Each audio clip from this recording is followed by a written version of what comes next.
Mateo's thin fingers trembled as he clutched his mother's hand, eyes wide with wonder at the gleaming midnight blue sports car that dominated the showroom.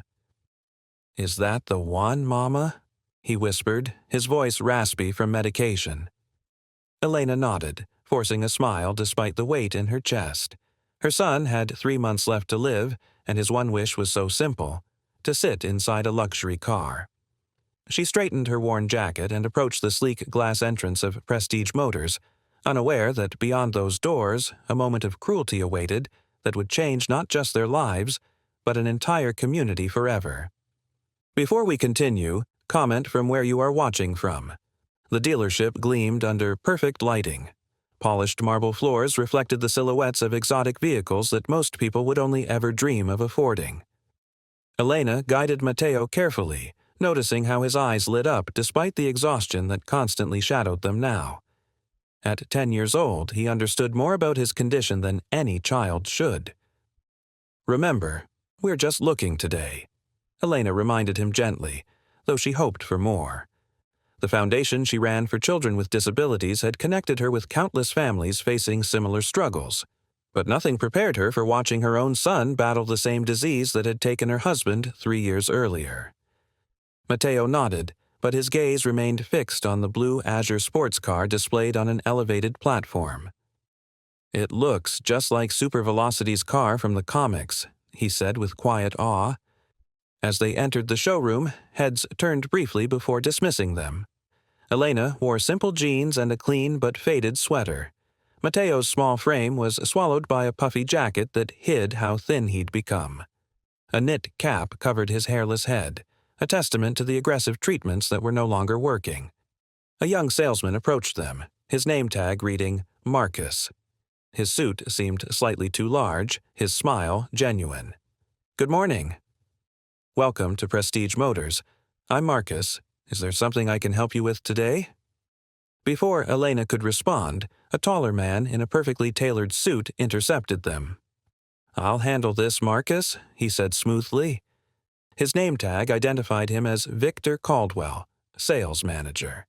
His gaze swept over Elena's modest clothing and Mateo's worn sneakers, his practiced smile not reaching his eyes. "Good morning," Elena began. "My son would like to—" "Looking for directions, perhaps?" Victor interrupted with a condescending smile. Elena steadied herself. "No, actually. We're interested in the Azure. My son would like to see it." Victor's expression tightened. "The Azure is our premium vehicle. Only 15 were made this year." He emphasized each word as if speaking to a child. "Perhaps I could direct you to our used car division. They're in a separate building about 3 blocks east." Elena felt Mateo's hand tighten in hers. "We're not looking to purchase today," she explained. "My son has a special request. He's—" "I understand," Victor cut in again. "But the Azure is available for serious inquiries only. It's not a museum piece for public viewing." Mateo looked up at his mother, confusion clouding his eyes. "Mama, did I do something wrong?" "No, sweetheart," Elena assured him before turning back to Victor. "My son is very ill. His wish is simply to sit in a luxury sports car. It would mean the world to him." Victor's expression flickered briefly before hardening again. "I sympathize, but we have policies. The Azure is by appointment only, and those appointments are reserved for qualified buyers." As he spoke, Elena noticed a well-dressed couple enter the showroom. Victor's demeanor transformed instantly.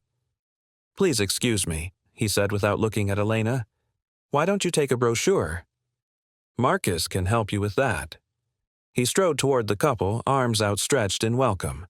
"Mr. and Mrs. Harrington, wonderful to see you again." Marcus approached them, his expression apologetic. "I'm sorry about that. Would you like me to tell you about the Azure?" "That would be kind," Elena replied, noticing how Mateo's shoulders had slumped. As Marcus enthusiastically described the vehicle's features, Elena watched Victor leading the well-dressed couple directly to the Azure.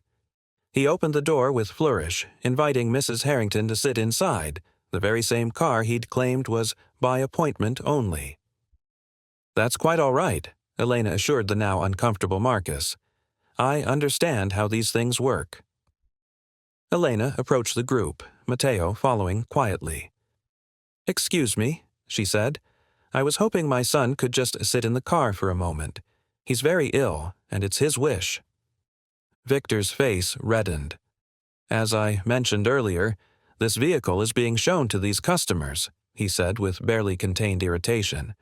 "Perhaps you could come back another time." The Harringtons looked uncomfortably between Victor and Elena. The woman's eyes softened when she saw Matteo, noting his medical alert bracelet and thin frame. "I'm not asking to test drive it," Elena stated calmly. "Just 5 minutes for my son to sit inside. That's all." Victor stepped away from the Harringtons, lowering his voice. "Look, I understand people like to dream, but this is a place of business. That vehicle costs more than most homes. Now I've been patient, but you're interrupting a legitimate sale." Several nearby customers had stopped to watch the uncomfortable exchange. Marcus hovered anxiously nearby. "Please," Elena said, her voice steady despite the humiliation burning in her chest. "My son has terminal cancer. This is important to him." That was when Victor's professional veneer completely cracked. He laughed, a short, harsh sound that echoed across the showroom floor. Several heads turned. "Terminal cancer? Really?" His voice was louder now, designed to humiliate. "We've heard every story in the book. These cars," he gestured dismissively around the showroom, "are for a certain class of people." Matteo tugged at his mother's sleeve. "It's okay, Mama. We can go," he whispered, his eyes filling with tears. A heavier-set man approached, the dealership's owner, Lawrence Montgomery. "Is there a problem here?" Victor straightened his tie. "No problem, sir. Just explaining to these people that we operate by appointment for serious buyers." Lawrence assessed the situation quickly, taking in Elena and Matteo's simple appearance and the watching crowd. His expression made it clear which side he was taking. "Miss," he prompted. "Reyes. Elena Reyes," she supplied, her voice steady despite the humiliation burning in her chest. "Miss Reyes, perhaps there's been a misunderstanding. Our clientele typically, well, they understand the exclusivity of our vehicles." "I understand perfectly," Elena replied. "Your sales manager has made your policies quite clear." Victor stepped forward again, his voice dripping with condescension. "If you're genuinely interested, which I doubt, you can call for an appointment. But I'd suggest bringing proof of funds and dressing the part. These cars are for a certain class of people." A murmur rippled through the onlookers. Someone snickered. Elena looked down at Matteo, whose thin face had crumpled with disappointment and shame. She had faced discrimination before, but rarely so blatantly, so publicly, and never with her dying child watching. "I see," she said simply. With dignity intact but spirits crushed, she turned and guided Matteo toward the exit. Behind her she heard Victor's voice, not quite quiet enough. "Some people just don't know their place." As they pushed through the glass doors into the morning sunlight, Matteo looked up at his mother, tears streaming down his pale cheeks. "I'm sorry, Mama. I didn't mean to cause trouble." Elena knelt down and took his face in her hands. "You have nothing to be sorry for, mi vida. Nothing at all. Remember what I always tell you? You're special enough for any car." Matteo wiped his tears. "Even that blue one?" "Especially that one," Elena assured him with a gentle smile. As they walked to their modest car, Elena pulled out her phone. The humiliation stung, but a small, resolute smile formed on her lips as she dialed a familiar number. "Nathan?" "It's Elena. I need a favor." The Horizon Foundation for Children with Rare Diseases occupied a modest building on the outskirts of the city. What it lacked in grandeur, it made up for in warmth. Colorful murals painted by the children decorated the walls. The reception area featured comfortable furniture rather than sleek, expensive pieces. It was a place of hope, not pretension.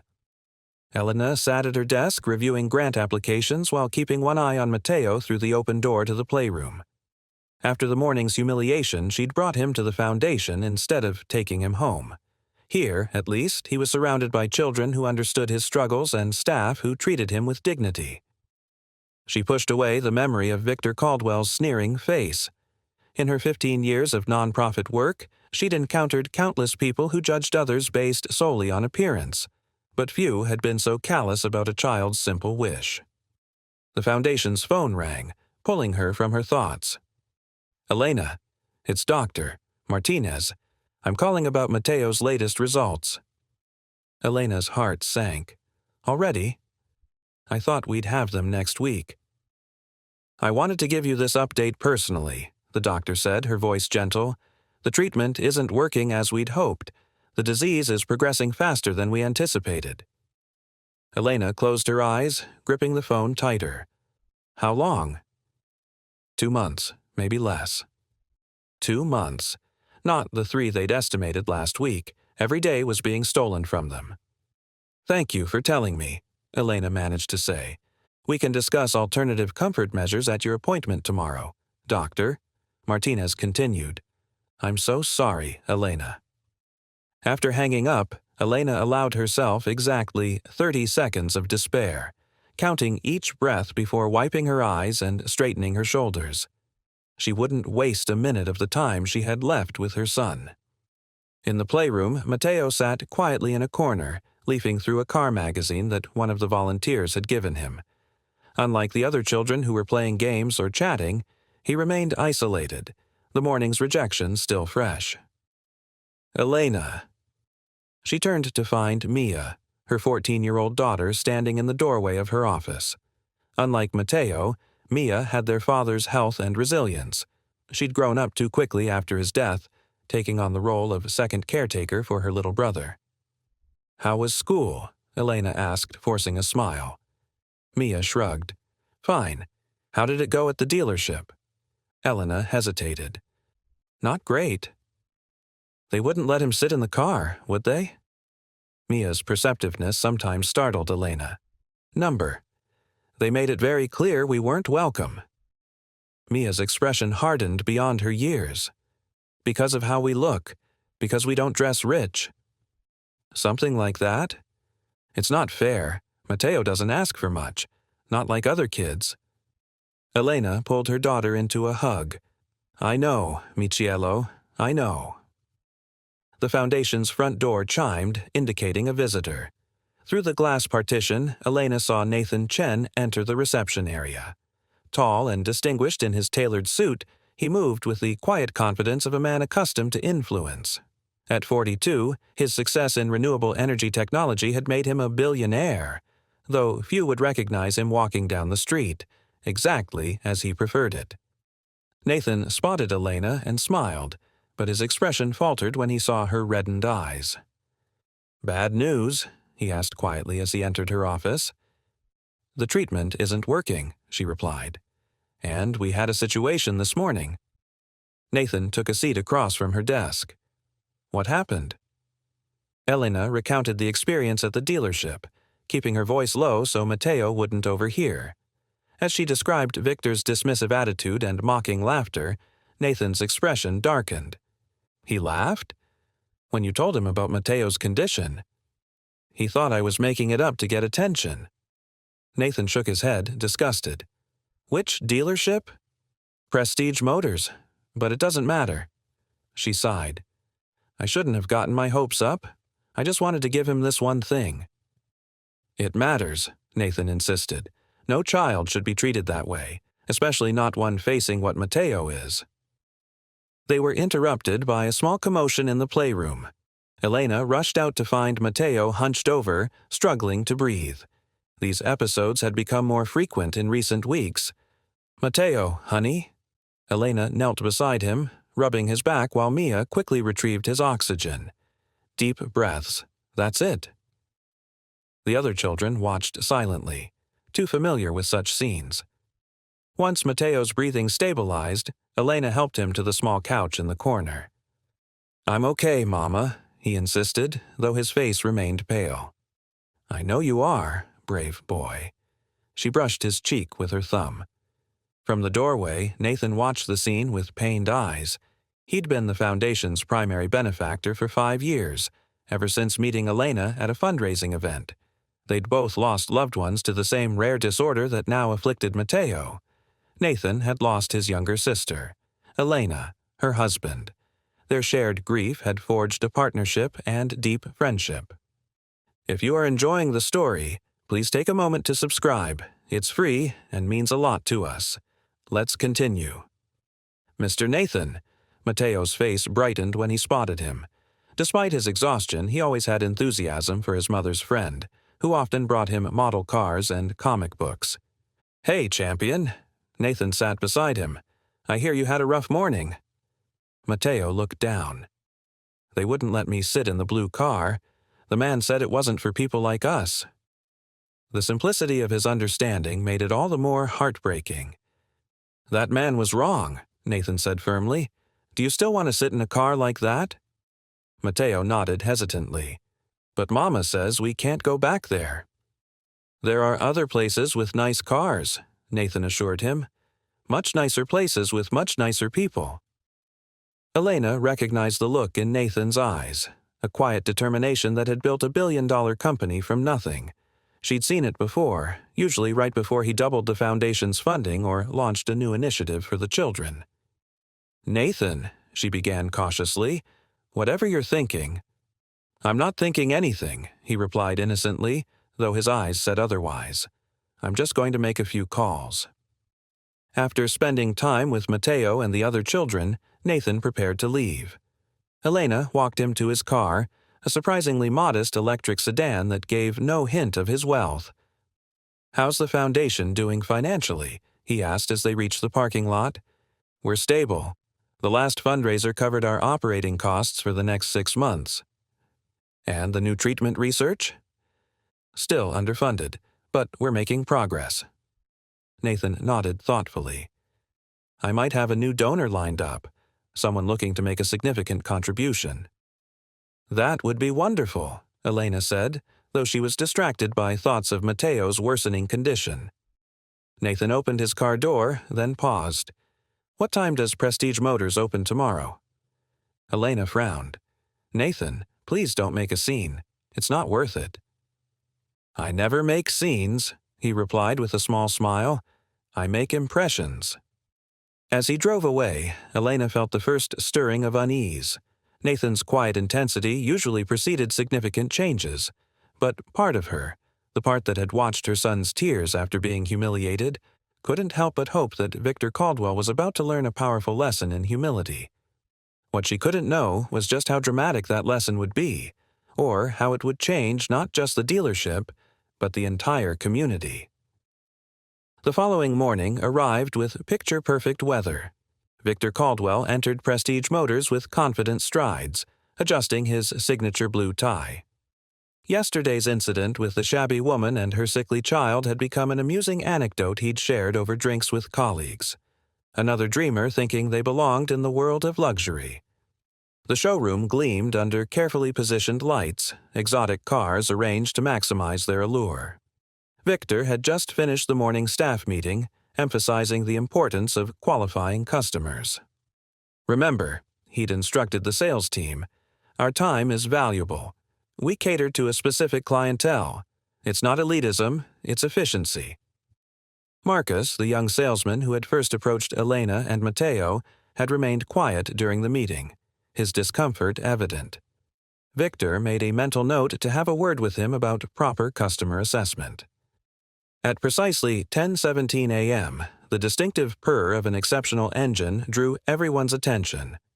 Through the floor-to-ceiling windows, a vehicle unlike any other glided to a stop directly in front of the main entrance. Conversations halted mid-sentence.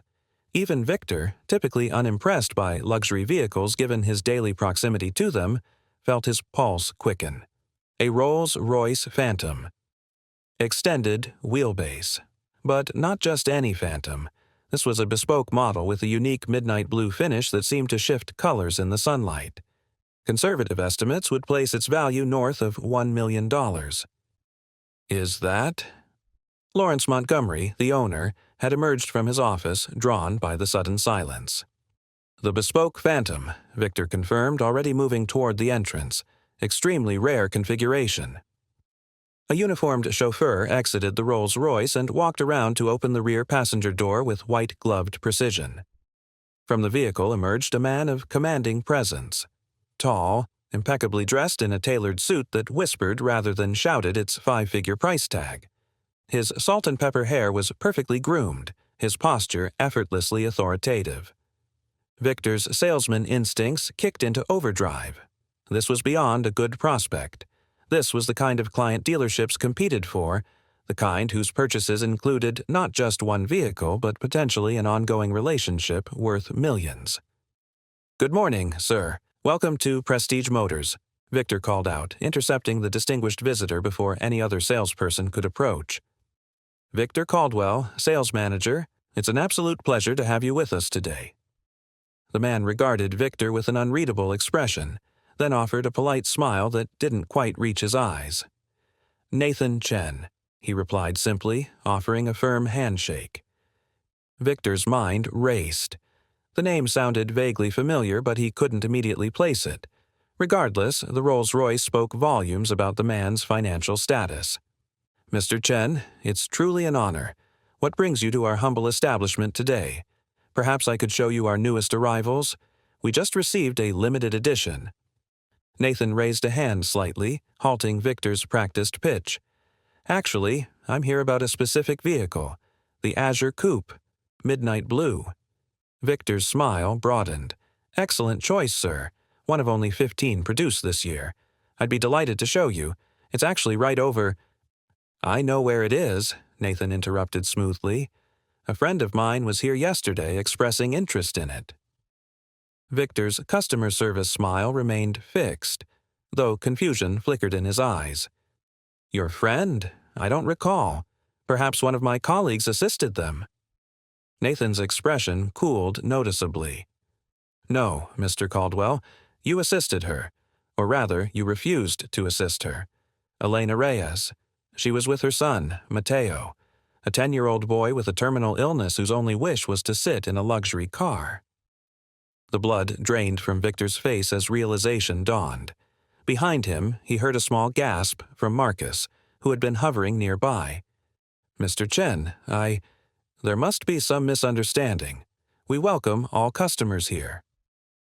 By now, Lawrence Montgomery had approached, sensing a situation developing. "Is everything all right, Victor?"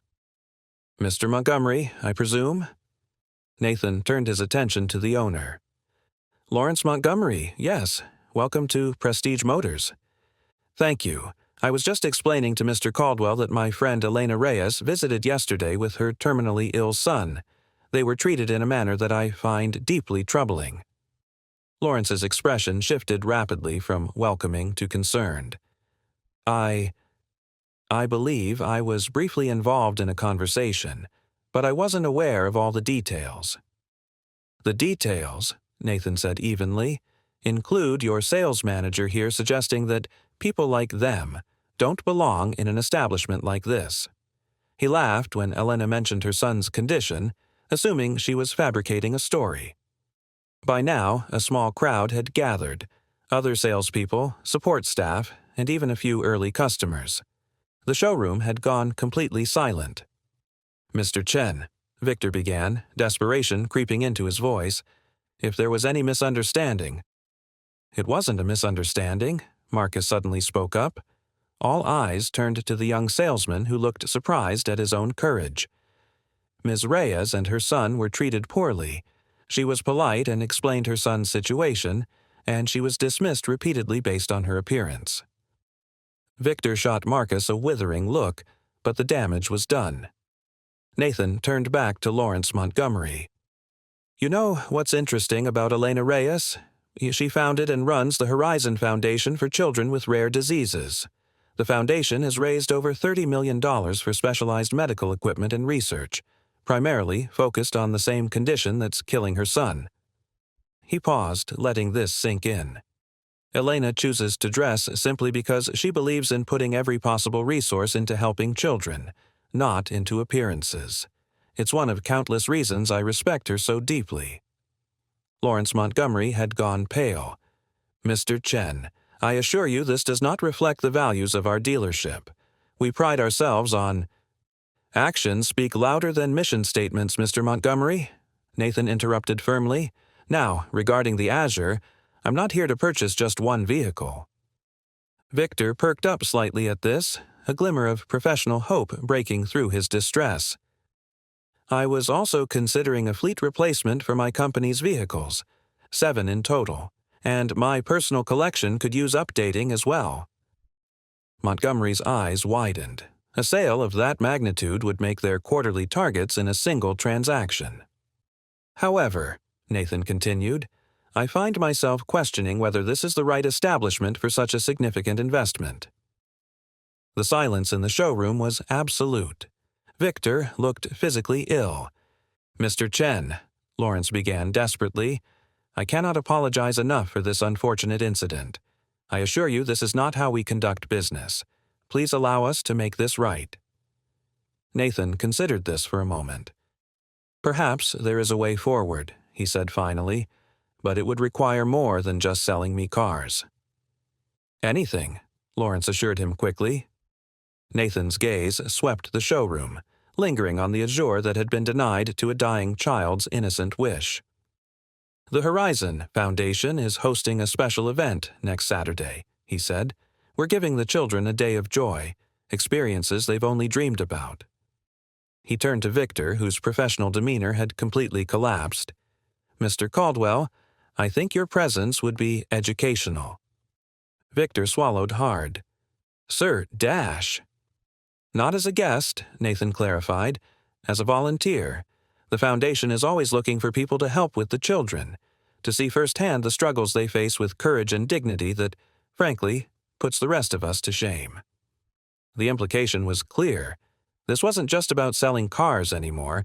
It was about learning a fundamental lesson in human value.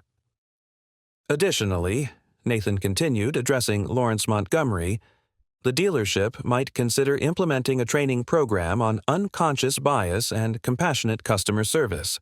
I know several excellent consultants." Lawrence nodded emphatically. "Absolutely, we would welcome such an initiative." As for the vehicles, Nathan turned to Marcus, the young salesman who had spoken up. "I'd like you to handle the paperwork for the Azure. It will be delivered to the foundation on Saturday." Marcus's eyes widened. "Me? Thank you, sir. I'd be honored." "Good," Nathan said with finality. "Now shall we discuss the specifics in your office, Mr. Montgomery? I'm particularly interested in what other vehicles might bring joy to children who have very little time left for joy." As they moved toward Montgomery's office, Nathan paused in front of the Azure, running his hand along its sleek contour. "Elena has excellent taste, doesn't she? This is exactly the color of Mateo's favorite superhero." Behind them, Victor Caldwell stood motionless, his perfect world fundamentally altered. The harsh truth had finally dawned on him. He had revealed his character not by how he treated those he thought important, but by how he treated those he believed were not. And now he would face the consequences of that revelation. The following Saturday morning dawned bright and clear. The street outside the Horizon Foundation was blocked off, with police officers volunteering their time to direct traffic. Colorful balloons adorned the entrance, and a large banner proclaimed, "Dream Day, where wishes come true." Elena stood at the entrance, clipboard in hand, hardly believing what Nathan had arranged in just 5 days.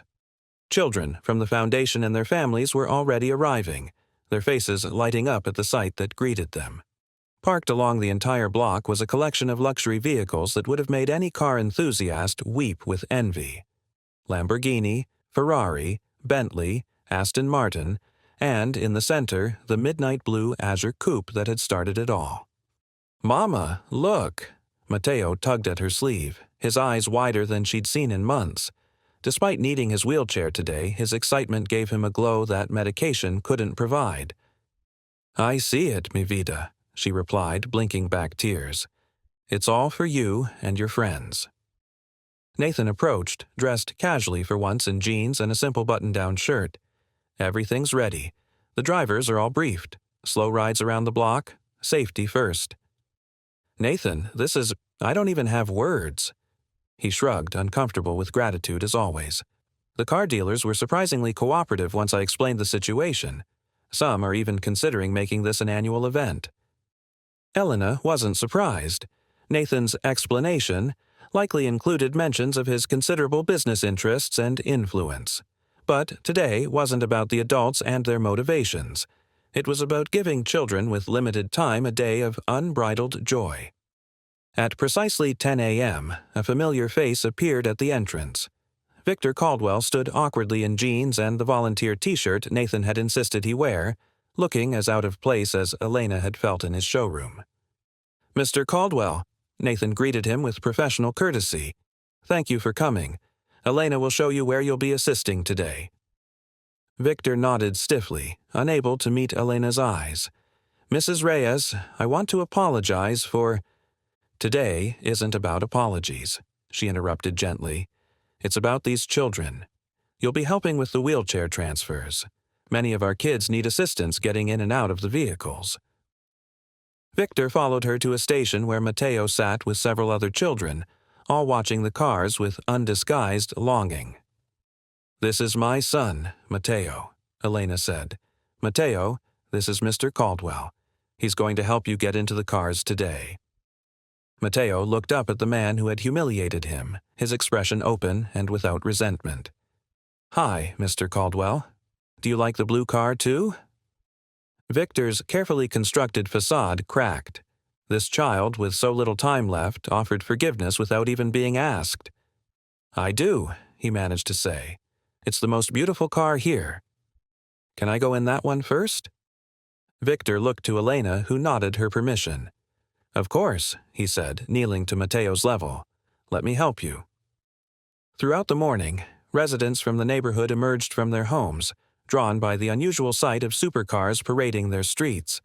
They lined the sidewalks, watching as children whose lives had been defined by hospital rooms and medical procedures experienced moments of pure delight. By afternoon, news vans had arrived.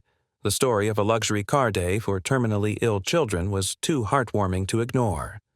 What the reporters couldn't know was the lesson in humility that had sparked it all.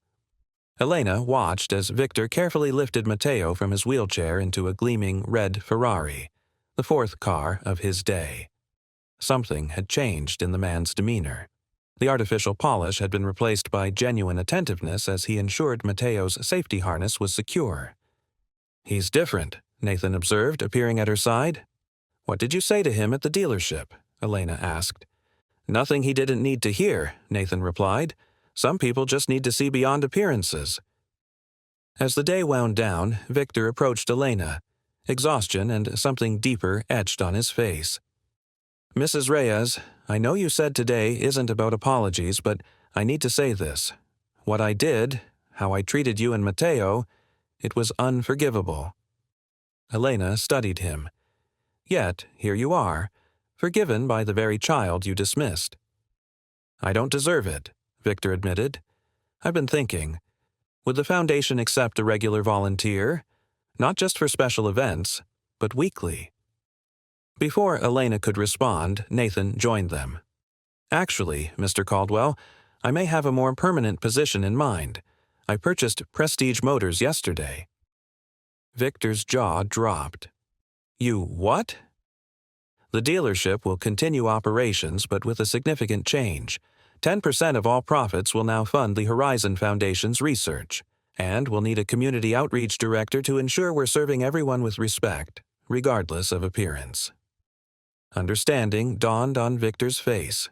"You want me to—" "Consider it a promotion," Nathan said, "or a demotion, depending on how you view it.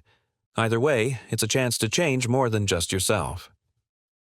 3 months later, a small funeral service was held for Mateo Reyes. Among the mourners stood Victor Caldwell, no longer the polished sales manager, but a changed man holding a model of a midnight blue sports car, the last gift he had given Mateo.